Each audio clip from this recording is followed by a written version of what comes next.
గౌరవనీయులు చొప్పదండి మాజీ శాసనసభ్యులు సోదరులు సుంకె రవిశంకర్ గారు, గౌరవనీయులు వేములవాడ నియోజకవర్గ బీఆర్ఎస్ పార్టీ ఇన్ఛార్జ్ పెద్దలు గౌరవనీయులు శ్రీ చలిమెడ లక్ష్మీ నరసింహారావు గారు, గౌరవ జిల్లా పరిషత్ మాజీ అధ్యక్షురాలు మా సోదరి శ్రీమతి అరుణ రాఘవరెడ్డి గారు, సోదరుడు ఏనుగు మనోహర్ రెడ్డి గారు, అదేవిధంగా ఈరోజు మరి 5 సంవత్సరాల పాటు ఇటు సిరిసిల్ల అటు వేములవాడ 2 మున్సిపల్ పట్టణాలలో ప్రజల కోసం ప్రజా సమస్యల పరిష్కారం కోసం కష్టపడి పనిచేసి ఈరోజు మీ అందరి సమక్షంలో మన పార్టీ తరపున పెద్దలు కేసీఆర్ గారి ఆదేశం మేరకు వారి సేవలకు వారి యొక్క పనితనానికి గుర్తింపుగా ఒక చిరు సత్కారాన్ని మన పార్టీ తరపున అందజేసుకుందాము అనే ఆలోచనలో భాగంగా ఈరోజు ఈ కార్యక్రమంలో మమేకమైన మా వేములవాడ మరియు సిరిసిల్ల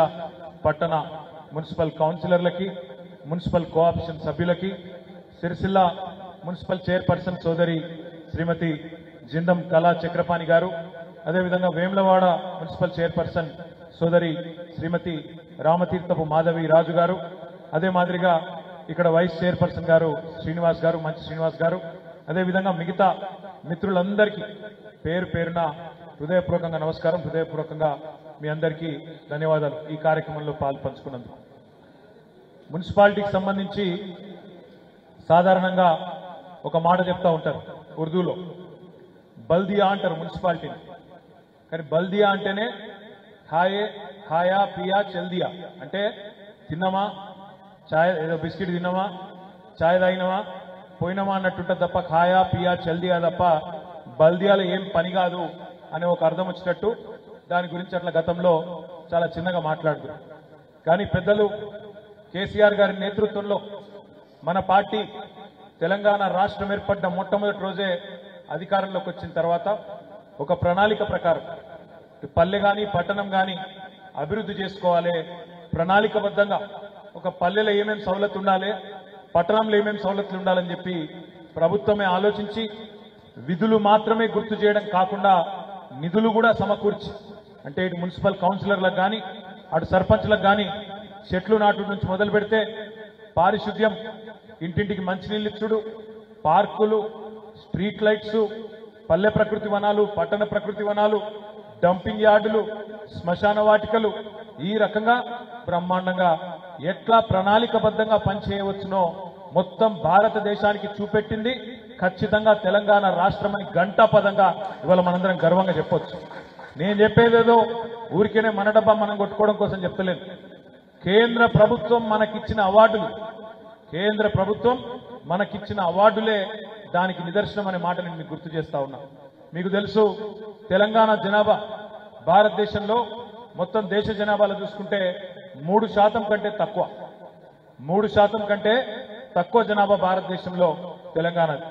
కానీ భారతదేశంలో అత్యుత్తమ గ్రామాలు ఎక్కడున్నాయి, అతి మంచి గ్రామాలు ఎక్కడున్నాయి, ఎక్కడ ప్రణాళికబద్ధంగా పని జరుగుతున్నది అని కేంద్ర ప్రభుత్వం వాళ్ళ గ్రామీణాభివృద్ధి శాఖ గ్రామీణ స్వచ్ఛ సర్వేక్షణ నిర్వహించి అవార్డులు ఇస్తే 3% కంటే తక్కువ జనాభా ఉన్న తెలంగాణ కేసీఆర్ గారి నాయకత్వంలో 30% అవార్డులు గెలుచుకున్న విషయాన్ని నేను మీకు గుర్తు చేస్తా ఉన్నా.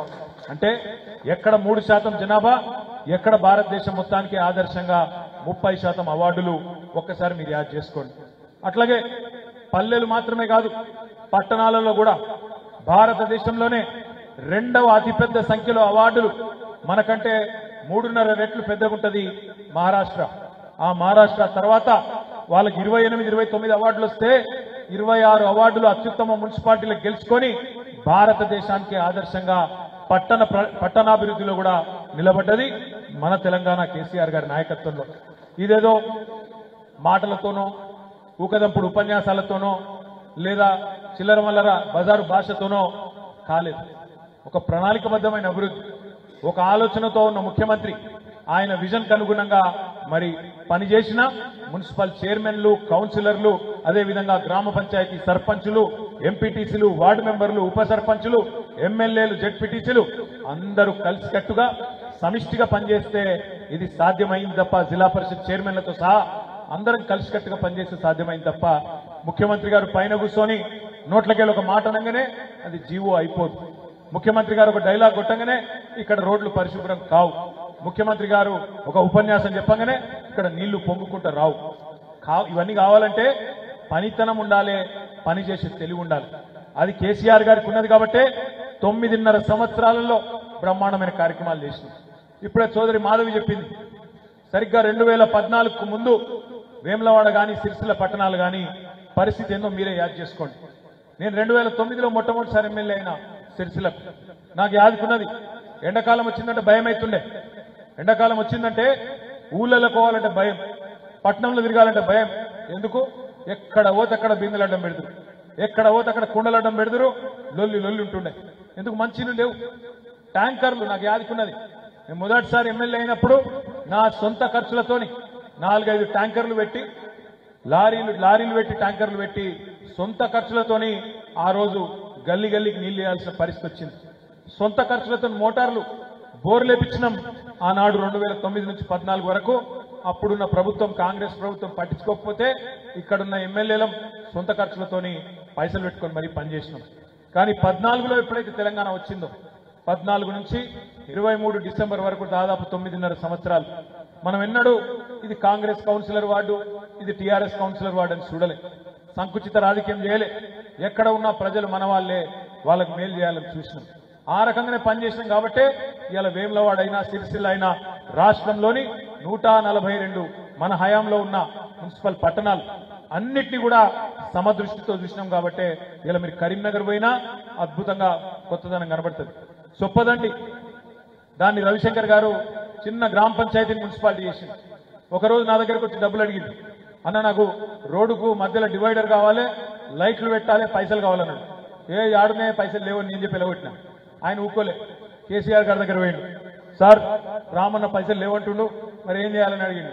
ఇక సార్ పెద్ద మనసు ఉన్నాడు కాబట్టి వెంటనే 33 కోట్ల రూపాయలు రవిశంకర్ గారికి, చిన్న మున్సిపాలిటీ చొప్పదండి, దానికి కూడా వెంటనే ఇచ్చి పంపించిండు. ఇక ఆసుపత్రికి చాలా చేసింది. నేను ఎందుకు చెప్తున్నా అంటే చిన్న పెద్ద అని చూడలే. కరీంనగర్ కార్పొరేషన్, రామగుండం కార్పొరేషన్, పెద్దపల్లి ఒక చిన్న గ్రామ పంచాయతీ ఉండే, దాన్ని మున్సిపాలిటీ చేసుకున్నాం, జిల్లా కేంద్రం చేసుకున్నాం. సిరిసిల్ల నేను ఒకటే అడుగుతున్నా, ఇలా నేను తిరుగుతున్నప్పుడు మనసు ఆలోచిస్తూ ఉంటాను. 2014కు ముందు సిరిసిల్ల ఎట్లుండే, 2014 తర్వాత ఎట్లయింది. అందుకే నేను కళ గారికి అదేవిధంగా మా మాధవి గారికి చెప్పిన, నేను అమ్మ మీరు ఏం బాధపడాల్సిన అవసరం లేదు, ఎందుకంటే అందరం పుడతాము, ఏదో ఒక రోజు భూమికి వెళ్ళిపోతాం. అవకాశాలు చాలా తక్కువ మందికి వస్తాయి. పనిచేసే అవకాశం, అదృష్టం, ఒక పదవి, ఒక ప్రజాప్రతినిధిగా ఉండే అవకాశం తక్కువ మందికి వస్తుంది. ఆ అవకాశం వచ్చినప్పుడు ఏం చేసినాము అన్నది పాయింట్. ప్రజలు మళ్ళీ రేపు మనం ఎట్లా గుర్తుపెట్టుకుంటారు అన్నది పాయింట్. ఒకటి మాత్రం పక్కా, ఈ రోజు కాదు, రేపు కాదు, ఇంకొక 20-30 ఏళ్ల తర్వాత కూడా సిరిసిల్లలో పుట్టిన ప్రతి బిడ్డ యాద్ చేసుకుంటాడు. ఏమని? గా 10 ఏళ్ల పని అయింది 2014 నుంచి 24 వరకు. ఒకప్పుడు కేసీఆర్ గారి నాయకత్వంలోనే పని అయింది. ఎట్లున్న సిరిసిల్ల ఎట్లయింది, ఎట్లున్న వేములవాడ ఎట్లయింది అని చెప్పి యాద్ చేసుకుంటారు. అందులో మీరిద్దరు అదృష్టవంతులు, ఎందుకంటే మీ హయాంలో 100 కోట్ల పనులైనవి. ఒక్కొక్క వార్డు బ్రహ్మాండంగా పని చేసుకుంటారు. ఆ స్థాయిలో పని చేసి ప్రజలకు చూపెట్టింది. కానీ ఒకటే ఒక చిన్న బాధ ఉంది. నేనేమనుకున్నా అంటే ఈసారి తప్పకుండా మళ్ళీ 3వసారి మన ప్రభుత్వం వస్తుంది.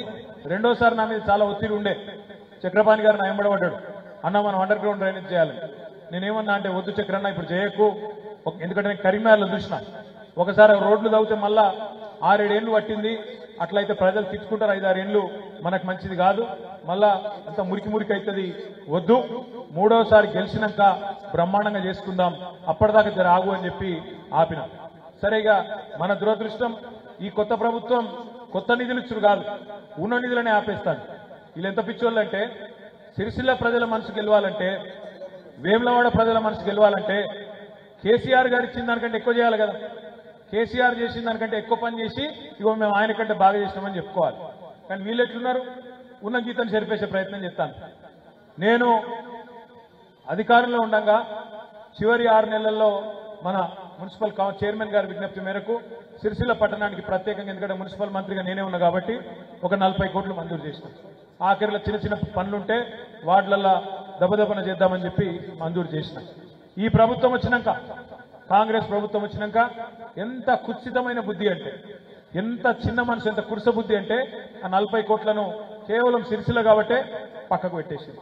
ఒక సిరిసిల్ల మీద పగబట్టినట్టు అట్లా కార్యక్రమాలు. పోనీ బయట అంతా ఏమైనా ఉద్ధరించినా అంటే కొత్తగా ఎక్కడ ఒక పైసా ఇచ్చింది లేదు. ఏమైందా మరి ఏం చేసిండ్రు సంవత్సరంలో అంటే ఒకటి మాత్రం చేసింది. 1,40,000 కోట్ల అప్పు మాత్రం చేసింది రేవంత్ రెడ్డి ప్రభుత్వం. 1,40,000 కోట్ల అప్పు చేసిండు. పోనీ కొత్తగా ఒక ఇటుక పెట్టిండా, ఒక దగ్గర మోరి కట్టిండా, ఒక కొత్త నల్ల పెట్టిండా, ఒక కొత్త స్కీమ్ పెట్టిండా, ఒక ఆడబిడ్డకు తులం బంగారం ఇచ్చిండా, ఒక్క మన ఆడబిడ్డకు 2,500 రూపాయలు ఇచ్చిండా, ఒక్క రైతుకు 15,000 ఇచ్చిండా ఖాతాలంటే ఎవ్వలకు చేసిందేమి లేదు. బస్సు ఫ్రీ అన్నారు, తులం బంగారం అన్నారు, ఫ్రీ స్కూటీలు అన్నారు, మీకు సిలిండర్ 500కి అన్నారు, కరెంటు ఫ్రీ అన్నారు. మాటలు మాత్రం కోటలు దాటినాయి కానీ చేతలు మాత్రం కడప దాటలేవు. అందుకే ఇలా గ్రామ సభలు పెడితే అక్కడ ఏమి వినబడుతున్నది మ్యూజిక్. కాంగ్రెస్ వాళ్ళను ఎక్కడన్నా దొరికితే తనటట్టే ఉన్నారు. గసండి పరిస్థితి ఇవ్వాలి. మీరు చూడండి, కాంగ్రెస్ వాళ్ళ మీద కోపం, ఎమ్మెల్యేల మీద కోపం, ప్రభుత్వం మీద కోపం. పాపం ఇలా అధికారులు బలైతా ఉన్నారు. రేవంత్ రెడ్డి గారి ప్రభుత్వం యొక్క అసమర్థ వైఖరి వల్ల, వీళ్ళ చాతగాంతనం వల్ల అధికారులు బలైతా ఉన్నారు. ఎక్కడికక్కడ అధికారులను నిలదీస్తా ఉన్నారు. నేను అడుగుతున్నా, ఒక్కసారి మీరు ఆలోచించమని కోరుతా ఉన్నా. ప్రభుత్వం వచ్చిన కొత్తలో డిసెంబర్ 2023లోనే ఆనాడు 1,06,00,000 అప్లికేషన్లు తీసుకున్నారు ప్రజాపాలన పేరు మీద. 1,06,00,000 అందులో ఏమేమి అడిగినారు? ఒకటే అప్లికేషన్లు అన్ని ఇండ్రి. ఎవరికి రేషన్ కార్డులు కావాలి, ఎవరికి పెన్షన్లు కావాలి, ఎవరికి రైతు భరోసా కావాలి, ఎవరికి నెలకు 2,500 కావాలి, ఎవరికి సిలిండర్ కావాలి, ఎవరికి కరెంటు ఫ్రీ కావాలి, అన్ని రాయిండ్రి మాకు ఇయ్యండ్రి అన్నారు. ఇది ఎప్పుడు? డిసెంబర్ 2023లో. ప్రజాపాలన అన్నారు. 1,06,00,000 దరఖాస్తులు తీసుకున్నారు. తీసుకొని మరి సంవత్సరం దాటిపోయింది. ఏమైందా మళ్ళా అంటే మళ్ళా దరఖాస్తు పెట్టురంటారు. దేనికి మళ్ళా దరఖాస్తు? ఇందిరా మిల్లుకు పెట్టు, కుల గణన అని చెప్పి మళ్ళా ఇంటికి సర్వే. ఇలా ఎవడన్నా బతుకుతున్నా ఈ ప్రభుత్వంలో అంటే ఒక జిరాక్స్ షాపులకు మాత్రం గిరాకీ బాగున్నారు. ఏడబడతాడు జిరాక్స్ షాపులలో మాత్రం తీసిందే తీసుడు, ఇచ్చిందే ఇచ్చుడు. ఒక్క పని సంవత్సరం దాటిపోయింది, 14 నెలలు పడ్డది. ఒక్క పని అయిందా? ఏదన్నా ఒకటి డైలాగులు కొట్టినంత అల్కగనా? డైలాగులు ఏమైనా మస్తుగా చెప్పచ్చు. లాగుల తొండలు ఇడుస్తా, మెడల పేగులు వేసుకుంటా, గుడ్లు వీకి గోటీలు ఆడతా, డైలాగులు మాకు కూడా వస్తాయి. డైలాగులు కొట్టినంత ఈజీ కాదు పని చేస్తుంది. ఇప్పుడు పని చేస్తే ఇప్పుడు తెలుస్తుంది మోస్టోన్కి ఎంత కష్టం ఉంటుందో, ఒక ప్రభుత్వాన్ని నడుపుడంటే ఎంత కష్టమో ఇప్పుడు తెలుస్తుంది రేవంత్ రెడ్డికి, కాంగ్రెస్ పార్టీ వాళ్ళకి. నేను కాంగ్రెస్ పార్టీ నాయకులను నేను ఒకటే కోరుతా ఉన్నా. ఇంకా ఎలక్షన్లు 4 ఏళ్ళు ఉన్నాయి, ఇంకా 4 ఏళ్ళు ఉన్నాయి అసెంబ్లీ ఎన్నికలు. తొందర ఏం లేదు, పని చేయండి, పని మీద దృష్టి పెట్టురు. ఇప్పటికన్నా కొద్దిగా ఒళ్ళు వంచుర్రి. ఎంతసేపు కేసులు ఎట్లా పెట్టాలి, ఎవరిని జైలుకి ఎట్టు పంపాలి, ఎవరిని ఏం చేయాలి, ఇదే చిల్లర ఆలోచన తప్ప ప్రజలకు మంచి చేసే ఆలోచన లేదు. ప్రజలకు ఇచ్చిన హామీలు నిలబెట్టుకునే సోయి అంతకంటే కూడా లేదు. దృష్టి దాని మీద పెట్టుర్రి. నిన్న మీ మంత్రి చెప్తుండు కదా కుల్లా, రేవంత్ రెడ్డి గారేమో రుణమాఫీ అయిపోయిందని అబద్ధం చెప్తారు. రుణమాఫీ అయిపోయింది, 100% చేసిన 2 లక్షల రుణమాఫీ అని రేవంత్ రెడ్డి చెప్తాడు. నిన్న వాళ్ళ మంత్రి గారు, ఆయన సహచరుడు, సీనియర్ నాయకుడు దామోదర్ రాజనరసింహ గారు చెప్తున్నారు. ఏం చెప్పిండు? కాలే రుణమాఫీ. ఇవి నేను ఈ ఊళ్ళోనే మాట్లాడుతున్నా, ఈడ చారణ మందికి అయింది, 12 మందికి గాలే అని ఖుల్లా చెప్తున్నాడు దామోదర్ రాజనరసింహ గారు. ఇదే నేననేది. ఈ మోసమే బంద్ చేయండి. ఈ మోసపు మాటలు, బక్వాస్ మాటలు ఇవి బంద్ చేసి పని మీద దృష్టి పెట్టుండ్రి. సోషల్ మీడియాలో ఎవరు పోస్ట్ పెట్టిండ్రు అని మీద కేసు ఎట్లా పెట్టాలి, పోలీసులకు అదొకటే పని. అసలు పని ఇక్కడ వీకింది. క్రైమ్ రేట్ పెరుగుతున్నది, ఆడపిల్లల మీద దాడులు పెరుగుతున్నాయి. మొత్తం హైదరాబాద్ తో సహా రాష్ట్రం అంతటా శాంతి భద్రతలు దెబ్బతింటా ఉన్నాయి. కొత్త పెట్టుబడులేమో ఉన్న పెట్టుబడులే పోయే పరిస్థితి. ఇట్లా పరిస్థితి ఉంటే ఇవాళ ముఖ్యమంత్రి, ఆయన మంత్రివర్గం మాత్రం వాళ్ళు ఇవాళ ఇక్కడ లేరు, గాల్లో తిరుగుతున్నారు. కరీంనగర్కి వస్తే హెలికాప్టర్, సిరిసిల్లకు వస్తే హెలికాప్టర్, నల్గొండకు వస్తే హెలికాప్టర్, గాలి మోటార్లు తిరుగుకుంటా, గాలి మాటలు మాట్లాడుకుంటా ఇవాళ తప్పించుకొని తిరుగుతున్నారు తప్ప భూమి మీదకి వస్తలేరు. రండి, గ్రామ సభల్లో నిలబడండి, మంత్రులు, కాంగ్రెస్ ఎమ్మెల్యేలు, చెప్పండి, ప్రజలకు సమాధానం చెప్పండి. ఏంది మీరు ఇచ్చిన మాటలు ఎక్కడన్నా ఒక్కటి అమలైందా చెప్పండి. 1,67,00,000 మంది ఆడబిడ్డలు ఎదురు చూస్తున్నారు.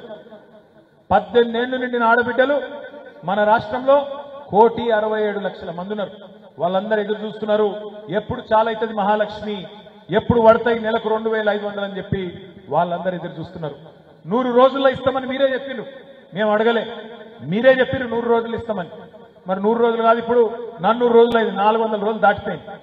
400 రోజులు దాటిపోయినాక ఇవాళ ఆడబిడ్డలను కూడా నేను అడుగుతా ఉన్నా, మా కౌన్సిలర్ ఆడబిడ్డలను మా తమ్ముళ్ళను కూడా నేను కోరుతా ఉన్నా, దయచేసి 27 తారీఖు నుంచి మీరు మేము మాజీలు అయిపోయినాం మాకేం సంబంధం అన్నట్టు ఉండకుండా మీరే కొత్తోళ్ళు మళ్ళా వచ్చేదాకా, కొత్తోళ్ళు అంటే ఎవరు కాదు మళ్ళీ మీరే అవుతారు, కానీ కొత్తోళ్ళు మళ్ళా ఎలక్షన్లు అయ్యి మళ్ళీ ఎక్కేదాకా మీరే కౌన్సిలర్లు అనుకొని పని చేయండి, మీరే ప్రజల్లో ఉండండి.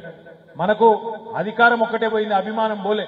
ఇవాళ నేను సిరిసిల్లలో తిరుగుతుంటే నాకే అనిపించింది, ఇవాళ ఒక 4-5 వార్డులు తిరిగినా నాకే అనిపించింది మనం అధికారంలో ఉన్నామా కాంగ్రెస్ వాడు అధికారంలో ఉన్నాడా నాకే అర్థమవుతలేదు. ఎందుకంటే ఎక్కడ పోయినా సరే పోలీసులు రాకపోవచ్చు, అధికారులు నకరాలు చేయొచ్చు, కానీ ఎక్కడ పోయినా ప్రజల్లో మాత్రం అభిమానం మాత్రం కేసీఆర్ గారంటే చెక్కు చెదరలేదు. పోయింది అధికారం మాత్రమే, అభిమానం కాదు. పోయింది అధికారం మాత్రమే, పోరాట పటిమ కాదు. మనకు కూడా మంచి జరుగుతున్నది, ఇవాళ ప్రజలకు కూడా మంచి జరుగుతున్నది. ఎవరు ఏందో ప్రజలకు కూడా బేరీజు వేసుకునే అవకాశం, ఒకసారి పోల్చుకునే అవకాశం ప్రజలకు కూడా దొరికింది. ఎందుకంటే అప్పుడప్పుడు గాడిదలను చూస్తేనే గుర్రాల విలువ కూడా తెలుస్తుంది, చీకటిని చూస్తేనే వెలుగు విలువ కూడా అప్పుడప్పుడు తెలుస్తుంది. కాబట్టి మంచి జరుగుతున్నది, మనం బాధపడేది ఏం లేదు. అందరూ నేను ఇక్కడ ఇవాళ కలిసిన మన కల్లూరి మధు లతా వాళ్ళ వార్డులో కలిసిన, దారుల సందీప్ కీర్తన వార్డుకు పోయినా, అదేవిధంగా తమ్ముడు ఎల్లం వాళ్ళ వార్డుకు పోయినా, అక్కడ కూడా ఎక్కడ పోయినా రగుడు పోయినా, ఇంకెక్కడ పోయినా తారక రామనగర్ కూడా పోయినా, పెద్దూరు సత్యనారాయణ గారి వార్డు కూడా పోయినా, ఎక్కడ పోయినా ప్రజల మూడు మాత్రం చాలా స్పష్టంగా ఉంది. మళ్ళా ఎలక్షన్లు ఎప్పుడు వస్తాయా, ఎప్పుడు వీళ్ళ సంగతి చూద్దామా అన్నట్టు లోపల గట్టిగానే ఉన్నారు. సరే పైకిగా అధికార పార్టీ కాబట్టి ఏమనకుండా అట్లా ఉండొచ్చు, కానీ లోపల మాత్రం గట్టిగానే ఉన్నారు. నేను మిమ్మల్ని కోరేది ఏంటి అంటే, పల్లె ప్రగతి పట్టణ ప్రగతి ద్వారా మనం కార్మికులను కూడా కడుపులో పెట్టుకొని చూసుకున్నాం. నెల నెల జీతాలు ఇచ్చినాం సఫాయి కార్మికులకు కూడా. ఏ ముఖ్యమంత్రి భారతదేశంలో సఫాయి అన్నా నీకు సలాం అన్నా అన్న ముఖ్యమంత్రి భారతదేశంలో ఎవరు లేరు, ఒక్క కేసీఆర్ గారు తప్ప. అంత గొప్పగా సఫాయి కార్మికులను కూడా కడుపులో పెట్టుకొని చూసుకున్నాం. వాళ్ళకు కూడా జీతం ఇచ్చినాం, జీతాలు పెంచినాం, వాళ్ళని కూడా బ్రహ్మాండంగా మన ఆప్తుల్లాగా చూసుకున్నాం. అదే మాదిరిగా ప్రతి పట్టణం టీయూఎఫ్ఐడిసి కావచ్చు, జనరల్ ఫండ్ కావచ్చు, ఎవ్రీ మంత్ మీకు టంచన్గా డబ్బులు ఇచ్చినాం. తద్వారా మీకు ఎలాంటి ఇబ్బంది లేకుండా చూసుకున్నాం. ట్యాంకర్లు కావాల్సిన కాడ ట్యాంకర్లు, ఎక్కడెక్కడ మీకు ఏ రకమైన సౌలత్ కావాలంటే స్వచ్ఛ ఆటోలు కావాలంటే స్వచ్ఛ ఆటోలు, చెత్త కలెక్షన్ కానీ, ఆరోగ్య సమస్యలు కానీ, కరోనా టైంలో కూడా మీరు చేసిన పని ఇవన్నీ మామూలు పనులు కాదు. చరిత్ర మిమ్మల్ని మర్చిపోదు. మీరు అనుకుంటుండొచ్చు, అన్నా మాకు ఇంకింద చేసేది ఉండే పని ఆన్నో ఈన్నో ఒకటో రెండో పనులు మిగిలిపోయినాయని మీరు అనొచ్చు. మా రాపల్లి లక్ష్మీనారాయణ మిసెస్ చెప్తాంది నాకు, అన్న ఇంకొక 2-3 పనులు చేసేది ఉన్నదని. కానీ ఈ లంగల ప్రభుత్వం అమ్మ, వీళ్ళు ఇయ్యరు మనకు పైసలు, ఉన్నాయి ఎత్తగొట్టేటోళ్ళు, వీళ్ళు కొత్త పైసలు ఇచ్చేటోళ్ళు కాదు, వీళ్ళు మంచోళ్ళు కాదు. మళ్ళా మన ప్రభుత్వం వస్తుంది, తప్పకుండా వచ్చిన తర్వాత కేసీఆర్ గారు ముఖ్యమంత్రి అవుతారు. ముమ్మాటికి మళ్ళీ గతంలో చేసుకున్న దానికంటే 4 రెట్లు ఎక్కువ పని చేసుకుందాం. అప్పటిదాకా కొద్దిగా ఓపికగా ఉండమని చెప్పి మన వాళ్ళకు కూడా సంజాయించుకోవాలి. ఈ లోపల మనం మాత్రం ప్రజలకు అందుబాటులో ఉందాం, కలిసిమెలిసి ప్రజలతో పాటు నడుద్దాం. అధికారం పోయినా, రేపు మీరు పదవిలోకి దిగిపోయినా ప్రజలు వచ్చుడు బంద్ కాదు. మీరే కౌన్సిలర్ అంటారు, మీ కాడికే వస్తారు. చైర్మన్ మేడం అంటారు, కౌన్సిలర్ మేడం అంటారు, మీ కాడికే వస్తారు. మీరు విసుకోవద్దు, అరే నాది లేదా నాది అయిపోయింది అనద్దు. మంచి కూర్చోబెట్టాలి, ముచ్చట పెట్టాలి, చెప్పాలి. ఏఈకి ఫోన్ చేయాలి, డీకి ఫోన్ చేయాలి, శానిటరీ ఇన్స్పెక్టర్కి ఫోన్ చేయాలి, ఏమైనా ఎప్పుడు వస్తున్నావు అనాలి. తప్పకుండా పని చేసి పెట్టాలి.